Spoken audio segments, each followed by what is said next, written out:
দীর্ঘ 23 বছর পর অবশেষে ইরাক ছাড়ছে আমেরিকার সেনারা।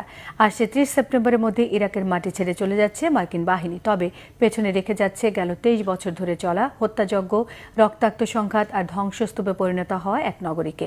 গণবিধ্বংসী অস্ত্রের অজুহাত দিয়ে 2003 সালে ইরাকে সামরিক আগ্রাসন চালিয়েছিল ইঙ্গো মার্কিন বাহিনী। এখন ইরানের কাছে রীতিমতো ধরাশায়ী হবার পর তেহরানের হামলার ভয়ে পালিয়ে যাচ্ছে কি মার্কিন বাহিনী?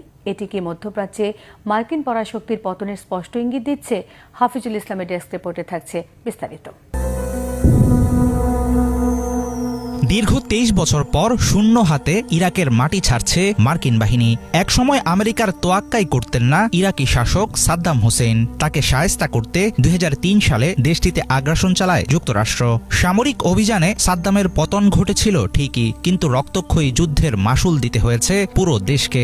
অবশেষে আগামী 30 সেপ্টেম্বর ইরাকে শেষ হচ্ছে মার্কিন নেতৃত্বাধীন সব ধরনের মিশন। 1 অক্টোবর থেকে দেশটিতে বিদেশি সেনার কোনো অস্তিত্বই থাকবে না। ইরাকি প্রধানমন্ত্রী আলী আল জায়েদি সাফ জানিয়েছেন 30 সেপ্টেম্বরের মধ্যে মার্কিন বাহিনীকে ইরাক ছাড়তেই হবে। 2 দশকের যুদ্ধ, হাজারো প্রাণের অপচয় আর কোটি কোটি ডলার খরচের পর ইরাক থেকে শেষ পর্যন্ত কি নিয়ে ফিরছে আমেরিকা? মার্কিন সেন্ট্রাল কমান্ডের প্রধান জেনারেল ব্র্যাড কুপারের সঙ্গে বৈঠকের পর ইরাকি প্রধানমন্ত্রীর দপ্তর জানায়, চলতি বছরের অক্টোবরের প্রথম দিন থেকে ইরাক হবে সম্পূর্ণ বিদেশি সামরিক উপস্থিতিমুক্ত একটি রাষ্ট্র। 2 দশকের বেশি সময় ধরে চলা আমেরিকার সামরিক দখলদারি ও অন্তহীন সংঘাত ইরাক রাষ্ট্রটিকে একদম ধ্বংসের প্রান্তে নিয়ে দাঁড় করিয়েছে। সমৃদ্ধ একটি দেশের অর্থনীতি, অবকাঠামো আর হাজারো মানুষের জীবন তছনছ করে দিয়ে গেছে মার্কিন বাহিনী। গণবিধ্বংসী মারণাস্ত্রের খোঁজ, উগ্রবাদী গোষ্ঠী দমন আর শান্তি স্থাপনের অজুহাতে বছরের পর বছর ধরে চালানো আগ্রাসন দেশটির সাধারণ মানুষের জন্য বয়ে এনেছে অসীম দুর্ভোগ। 2007 সালে ইরাকে মার্কিন সেনার সংখ্যা ছিল 1,70,000-এর বেশি। 2011 সালে সেনা প্রত্যাহারের পর 2014 সালে তারা আবারও দেশটিতে ফেরে। 2021 সালে নিজেদের কার্যক্রম সীমিত করার পর 2024 সালে চুক্তি অনুসারে ধাপে ধাপে গুটিয়ে আনা শুরু হয় সব ধরনের কর্মকাণ্ড। 2025 সালের আগস্ট থেকে 2026 সালের মধ্যে খালি করা হতে থাকে প্রধান প্রধান ঘাঁটিগুলো। ইরাকের মাটি থেকে মার্কিন বাহিনীর বিদায় মূলত ওয়াশিংটনের জন্য বিরাট এক ব্যর্থতার নজির। বর্তমানে বিশ্ব রাজনীতিতে একের পর এক ধাক্কা খাচ্ছে যুক্তরাষ্ট্র। ইরানের সঙ্গে সাম্প্রতিক সংঘাত সহ নানা কারণে কোটি কোটি ডলার ও সেনাবল হারিয়ে মধ্যপ্রাচ্য থেকে পিছু হটতে হচ্ছে তাদের। ইরাকের উত্তরাঞ্চলে অবশিষ্ট অল্প কিছু মার্কিন সেনা আঞ্চলিক উত্তেজনার মুখে নিরাপত্তা ঝুঁকিতে পড়েছে। ফলে নিজেদের বাহিনী রক্ষা ও পরিস্থিতি সামাল দেওয়ার কার্যকর উপায় না পেয়ে তড়িঘড়ি করে পাততাড়ি গোটাচ্ছে যুক্তরাষ্ট্র, এমনটাই মনে করছেন বিশ্লেষকেরা। বিশ্ব মঞ্চে অপ্রতিরোধ্য পরাশক্তি হিসেবে নিজেদের পরিচয় ধরে রাখতে মরিয়া ওয়াশিংটন, তবে ক্রমেই ধসে পড়ছে তাদের সেই ঠুনকো গর্ব। ইরাক থেকে মার্কিন সেনা সরানোর পদক্ষেপ কি মধ্যপ্রাচ্যে আমেরিকার পতন শুরুর সংকেত দিচ্ছে? হাফিজুল ইসলাম, বাংলা ভিশন।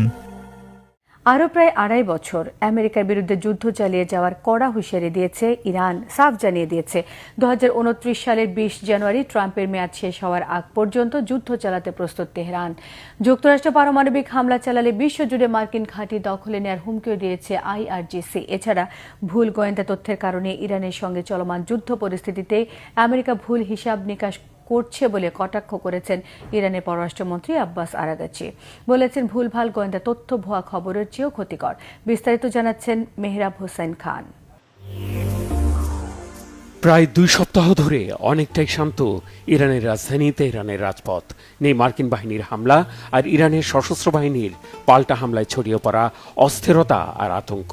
ইরানের তেলের খনি আর স্থাপনায় আমেরিকার লোভাতুর দৃষ্টির মাসুল দিয়ে বিস্ফোরণে আর কাঁপছে না হরমুজ প্রণালী ঘিরে থাকা ইরানের দ্বীপ অঞ্চলগুলো। তেহরানের সাথে ওয়াশিংটনের সমঝোতার জন্য যোগাযোগ হচ্ছে ঘুরিয়ে ফিরে এমন একতরফা বক্তব্য ভাঙা টেপ রেকর্ডারের মতো বাজানো বন্ধ করেছেন মার্কিন প্রেসিডেন্ট ডোনাল্ড ট্রাম্প। এখন তার দৃষ্টি হরমুজ প্রণালীর দিকে। এখনও পুরানো স্বভাব থেকে পিছু না হটে দাবি করেছেন হরমুজ প্রণালী মার্কিন বাহিনীর নিয়ন্ত্রণেই আছে। যদিও পরিস্থিতি সম্পূর্ণ বিপরীত, হরমুজ ব্যবহার করতে চাইলে পাল্টা শর্ত আর হুমকি দিয়েছে তেহরান। ইরানের পররাষ্ট্রমন্ত্রী আব্বাস আরাকচি বলেছেন, হরমুজ প্রণালীতে ওয়াশিংটনের নেওয়া পদক্ষেপগুলো ছিল মারাত্মক ভুল। সামাজিক যোগাযোগ মাধ্যম এক্স হ্যান্ডেলে তিনি লিখেছেন, ইরানের বিরুদ্ধে যুদ্ধ শুরু করা সহ বিভিন্ন পদক্ষেপে গোয়েন্দা তথ্যের ব্যর্থতার কারণে আমেরিকা দীর্ঘদিন ভুল হিসাব কষে আসছে। এছাড়া ইরানে মার্কিন আগ্রাসনের প্রতিবাদ না করে মানবাধিকার নিয়ে জ্ঞান না দিয়ে ভণ্ডামি থেকে সরে আসতে ফ্রান্সের প্রতি আহ্বান জানিয়েছেন আরাকচি। গত জানুয়ারিতে ইরানের সরকার বিরোধী আন্দোলনে জড়িত থাকার অপরাধে বিদেশিদের আদালতের মাধ্যমে চরম সাজা দেয়া বন্ধের আহ্বানে সম্প্রতি বিবৃতি দিয়েছে ফ্রান্স, যুক্তরাজ্য, কানাডা সহ ৩২টি দেশ। ইরানের উপসাগরীয় জলপথ ব্যবস্থাপনা সংস্থার ভার্চুয়াল অ্যাকাউন্ট থেকে জানানো হয়েছে, যুক্তরাষ্ট্র ইরানের শর্ত না মানা পর্যন্ত হরমুজ প্রণালী বন্ধ থাকবে। বৃহস্পতিবার জানানো হয়েছে, হরমুজ প্রণালী খুলে দেওয়া হয়েছে। মার্কিন কর্মকর্তাদের এমন ধারাবাহিক দাবি বাস্তবতা পাল্টাতে পারবে না। হরমুজ প্রণালী এখনো বন্ধ আছে। ইরানের শর্ত না মানা পর্যন্ত এটি আর খুলবে না। যদিও বরাবরের মতোই হরমুজের নিয়ন্ত্রণ ধরে রাখার একতরফা দাবি আর ইরানের বন্দর ঘিরে নৌ অবরোধ নিয়ে ট্রুথ সোশ্যালে উচ্ছ্বসিত প্রতিক্রিয়া দিয়েছেন প্রেসিডেন্ট ট্রাম্প। তিনি লিখেছেন, ভুয়া তথ্য দিচ্ছে তেহরান। ইরানে মূল্যস্ফীতি ৩০০% ছাড়িয়েছে বলেও দাবি করেছেন তিনি। মার্কিন সামরিক বাহিনীর সেন্ট্রাল কমান্ড সেন্টকম সামাজিক মাধ্যমে জানিয়েছে, ১২ আগস্ট পর্যন্ত ৫৯টি বাণিজ্যিক জাহাজকে হরমুজ পার হতে সহায়তা দেওয়া হয়েছে। আর নৌ অবরোধে শর্ত ভঙ্গ করায় ৩টি জাহাজকে অকার্য করার দাবি করেছে সেন্টকম। জানানো হয়েছে, হরমুজে নিয়ন্ত্রণ ধরে রেখে টহল ও পর্যবেক্ষণের কাজে তৎপর আছে মার্কিন রণতরী ইউএসএস জর্জ H.W. বুশ। এদিকে যুক্তরাষ্ট্রের এই দাবি এক ধাক্কায় উড়িয়ে দিয়েছে ইরান। বিপ্লবী গার্ড IRGC-র commander brigadier general Hossein Mohebbi জানিয়েছেন, যুদ্ধের শুরুতে পারস্য উপসাগরীয় অঞ্চলে আমেরিকার ৩০ থেকে ৪০টি রণতরী থাকলেও এখন আর একটিও নেই। চরম হুঁশিয়ারি দিয়ে তিনি বলেছেন, ইরানের ওপর আবার হুমকি এলে লাখ লাখ মাইল জুড়ে দীর্ঘ বিদ্যুৎ সরবরাহ লাইন, হাজারো বিদ্যুৎ কেন্দ্র, আমেরিকান ও নন আমেরিকান সিস্টেম, এমনকি ইন্টারনেটের সাথে সংযুক্ত বৈশ্বিক অবকাঠামো ঝুঁকিতে পড়বে। নয় আগ্রাসন হলে পাল্টা হামলায় করুণ পরিণতির হুমকি দিয়েছেন ইরানের সর্বোচ্চ নেতা মুস্তফা খামিনির রাজনৈতিক উপদেষ্টা ব্রিগেডিয়ার জেনারেল রাসুল সানাইরাত। ইরানের ফার্স নিউজ এজেন্সিকে দেয়া সাক্ষাৎকারে তিনি বলেছেন, এমন অপচেষ্টা করলে ইরানের প্রতিরোধে আরও আগ্রাসী চরিত্র দেখবে শত্রুরা। Mehrab Hussain Khan, Bangla vision, news desk. এদিকে মধ্যপ্রাচ্যে মোতায়েনের ২৫০ দিন পার করেছে মার্কিন নৌবাহিনীর বিমান বাহিনীর রণতরী USS আব্রাহাম লিঙ্কন। এক জায়গায় দীর্ঘদিনের এই মোতায়েন, কঠিন জীবনযাপন এবং খাবারের সংকটে জাহাজটির অনেক নাবিক মানসিকভাবে ভেঙে পড়ছেন বলে অভিযোগ উঠেছে।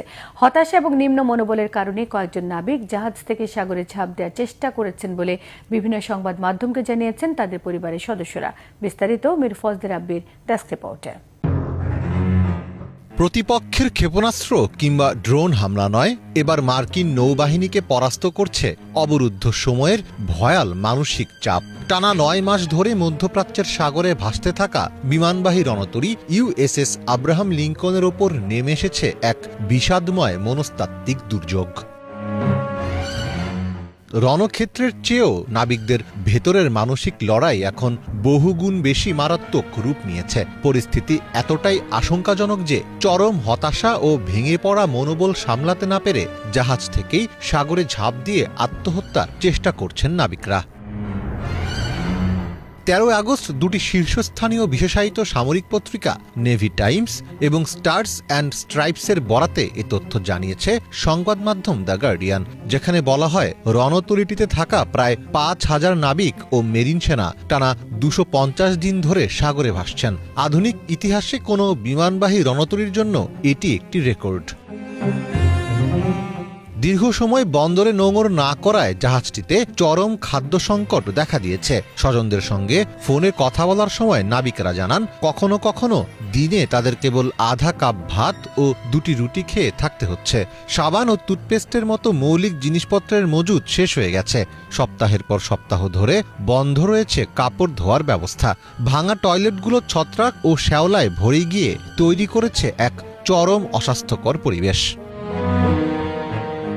এমন পরিস্থিতিতে নাবিকদের আত্মহত্যার চেষ্টার একাধিক ঘটনা সামনে এসেছে। অ্যানাবেল লোমা নামের এক নারী মিলিটারি টাইমসকে জানান তার স্বামী এই রণতরী থেকে সাগরে ঝাঁপ দেওয়ার চেষ্টা করেছিলেন। বর্তমানে তাকে চিকিৎসকদের পর্যবেক্ষণে রাখা হয়েছে। একইভাবে মারিয়া রদ্রিগেজ নামের অপর এক নারী জানান তার স্বামী এক সহকর্মীকে সাগরে ঝাঁপ দেওয়ার শেষ মুহূর্তে টেনে তুলে বাঁচিয়েছেন। এখন পর্যন্ত অন্তত 6 জন নাবিক এভাবে ঝাঁপ দেওয়ার চেষ্টা করেছেন। এদিকে ইরান বিরোধী সামরিক অভিযানে নামানো যুক্তরাষ্ট্রের বিমানবাহী রণতরী ইউএসএস আব্রাহাম লিঙ্কনের গভীর অসন্তোষ ও হট্টগোলের জেরে নৌসেনাদের নিজেদের মধ্যেই রক্তক্ষয়ী সংঘর্ষের ঘটনা ঘটেছে। এই নজিরবিহীন হাতাহাতি ও ধারালো অস্ত্রের হামলায় অন্তত 7 মার্কিন নৌসেনা নিহত এবং বেশ কয়েকজন গুরুতর আহত হয়েছেন। ইরানি সংবাদ সংস্থা মেহের নিউজ ও তাসনিম নিউজের প্রতিবেদনে দাবি করা হয়েছে বিরতিহীন দায়িত্ব পালন এবং দীর্ঘমেয়াদী মোতায়েন নিয়ে সেনা সদস্যদের অভিযোগ শুনতে সেন্ট্রাল কমান্ডের প্রধানের এক উচ্চ পদস্থ প্রতিনিধি রণতরীটিতে যান। তবে ক্ষুব্ধ নাবিকেরা তাকে উদ্দেশ্য করে ভীতি প্রদর্শনমূলক দুধ্বনি দেন এবং পানির বোতল ছুড়ে মারেন। এর জের ধরেই এক পর্যায়ে মার্কিন সেনা সদস্যদের দুটি দলের মধ্যে সংঘর্ষ বেঁধে যায়। এতে ধারালো অস্ত্র ব্যবহারে মর্মান্তিক এই প্রাণহানি ঘটে। এই সংকট নিয়ে মার্কিন রাজনীতিতেও উত্তাপ ছড়িয়েছে। মধ্যপ্রাচ্যের যুদ্ধের কারণে মার্কিন নৌবাহিনীর অন্যতম সেরা রণতরী ইউএসএস আব্রাহাম লিঙ্কন এখন একটি মনস্তাত্ত্বিক যুদ্ধক্ষেত্রে পরিণত হয়েছে। মীর ফজলে রাব্বি, বাংলা ভিশন। এবার গোমূত্র বা গরুর মূত্র দিয়ে জৈব কীটনাশক এবং তরল সার তৈরির উদ্যোগ নিয়েছে ভারত সরকার। এর অংশ হিসেবে উত্তরপ্রদেশে শুরু হয়েছে গোমূত্র সংগ্রহের পাইলট প্রকল্প। প্রাদেশিক সরকারের দাবি এর মাধ্যমে কৃষকদের বাড়তি আয়, গ্রামীণ নারীদের কর্মসংস্থান এবং দুধ না দেয়া গরুর রক্ষণাবেক্ষণে সহায়তা মিলবে। তবে এই উদ্যোগকে ঘিরে এরই মধ্যে শুরু হয়েছে রাজনৈতিক বিতর্ক। একে কেলেঙ্কারি উল্লেখ করে বিরোধীরা কেন বলছে গরুরা নিরাপদে নেই? হিজল জুবাইরের ডেস্ক রিপোর্টে থাকছে বিস্তারিত। এবার গোমূত্র সংগ্রহের পাইলট প্রকল্প চালু করল ভারত। উত্তরপ্রদেশে মুখ্যমন্ত্রী যোগী আদিত্যনাথের সরকারের উদ্যোগে বুলন্দ শহরে শুরু হয়েছে গোমূত্র সংগ্রহের এই প্রকল্প। প্রাথমিকভাবে জেলার 15টি গ্রামকে এই প্রকল্পের আওতায় আনা হয়েছে। প্রকল্পটি সফল হলে গোমূত্র সংগ্রহ ও ব্যবহারের বিষয়ে একটি আনুষ্ঠানিক নীতি তৈরি করা হবে এবং ভবিষ্যতে উত্তরপ্রদেশের আরও এলাকায় এটি সম্প্রসারণের পরিকল্পনা রয়েছে। ভারতীয় সংবাদ মাধ্যম এনডিটিভির প্রতিবেদনে বলা হয়েছে, সিয়ানা তহসিলের নারসাইনা গ্রামে একটি কৃষক উৎপাদক সংগঠন বা এফপিওর মাধ্যমে প্রকল্পটি পরিচালিত হচ্ছে। এই উদ্যোগের আওতায় বর্তমানে প্রতিদিন প্রায় 500 লিটার গোমূত্র সংগ্রহ করা হচ্ছে। গ্রামগুলোতে সংগৃহীত গোমূত্র রাখার জন্য 200 লিটার ধারণ ক্ষমতার ট্যাঙ্কও বসানো হয়েছে। ভবিষ্যতে সংগ্রহের পরিমাণ বাড়ানোর পাশাপাশি প্রতি লিটার গোমূত্রের জন্য সর্বোচ্চ 20 রুপি করে দেওয়ার পরিকল্পনা রয়েছে। এই প্রকল্পে বিশেষভাবে যুক্ত করা হয়েছে গ্রামীণ নারীদের। গোমূত্র সংগ্রহে সহায়তা করা নারীরা প্রতি লিটারে 2 রুপি করে কমিশন পাচ্ছেন। এতে কৃষিকাজের বাইরে তাদের জন্য অতিরিক্ত আয়ের একটি সুযোগ তৈরি হয়েছে। সংশ্লিষ্ট প্রতিবেদনে বলা হয়েছে, প্রায় 300 নারীকে নিয়ে প্রকল্পটির যাত্রা শুরু হয়েছে এবং তাদের প্রকল্পের শেয়ার হোল্ডার করা হয়েছে। সরকারের এই পরিকল্পনা কেবল গোমূত্র সংগ্রহ করে কৃষকদের অর্থ দেওয়ার মধ্যে সীমাবদ্ধ নয়। সংগৃহীত গোমূত্রকে কৃষিকাজে ব্যবহারের উপযোগী কাঁচামাল হিসেবে কাজে লাগানোর লক্ষ্য রয়েছে। বিশেষ করে রাসায়নিক কৃষি উপকরণের বিকল্প হিসেবে গোমূত্র ভিত্তিক জৈব উপাদান বা বায়ো ইনপুট তৈরি করা যায় কিনা তা পরীক্ষা করা হচ্ছে। ভারতের বিভিন্ন অঞ্চলে গোমূত্র ব্যবহার করে প্রাকৃতিক কীটনাশক ও কৃষি উপকরণ তৈরির নজির রয়েছে। তবে প্রকল্পটি নিয়ে রাজনৈতিক বিতর্ক শুরু হয়েছে। বিরোধী সমাজবাদী পার্টি এসপি সরকারের এই উদ্যোগকে কেলেঙ্কারি হিসেবে আখ্যা দিয়েছে। দলটির মুখপাত্র মোহাম্মদ আজম খানের অভিযোগ, নির্বাচনের জন্য অর্থ সংগ্রহের উদ্দেশ্যেই এমন প্রকল্পের আয়োজন করা হয়েছে। তার দাবি, রাজ্যের গোশালা ও সেখানে থাকা গরুগুলোও আর নিরাপদ নয়। এই প্রকল্পের মাধ্যমে প্রকৃত অর্থে কোনো উন্নয়নই হবে না বলে অভিমত তার। এদিকে সমাজবাদী পার্টির অভিযোগ সরাসরি নাকচ করেছে বিজেপি। দলের মুখপাত্রের দাবি, বিরোধীরা সরকারের প্রতিটি উন্নয়নমূলক উদ্যোগের মধ্যেই ত্রুটি খুঁজে বেড়ায়, বিশেষ করে যে জনগোষ্ঠীর স্বার্থকে সমাজবাদী পার্টি নিজেদের রাজনীতির অংশ হিসেবে তুলে ধরে তাদেরই উপকার হবে এমন উদ্যোগেরও বিরোধিতা করছে তারা। সরকারের দাবি, প্রকল্পটি সফল হলে একদিকে কৃষকদের বাড়তি আয়ের সুযোগ তৈরি হবে, অন্যদিকে গোমূত্রকে কৃষিকাজে ব্যবহার করে রাসায়নিক উপকরণের উপর নির্ভরতা কমানোর সম্ভাবনাও তৈরি হতে পারে। উত্তরপ্রদেশে গরুকে ঘিরে সরকারি নীতি নতুন নয়। রাজ্য সরকার অতীতেও গোশালা, গবাদি পশুর চিকিৎসা ও গরু সংরক্ষণে বিভিন্ন কর্মসূচি হাতে নিয়েছে। 2021 সালে গুরুতর অসুস্থ গরুর দ্রুত চিকিৎসার জন্য অ্যাম্বুলেন্স পরিষেবা চালুর পরিকল্পনাও ঘোষণা করেছিল রাজ্য সরকার।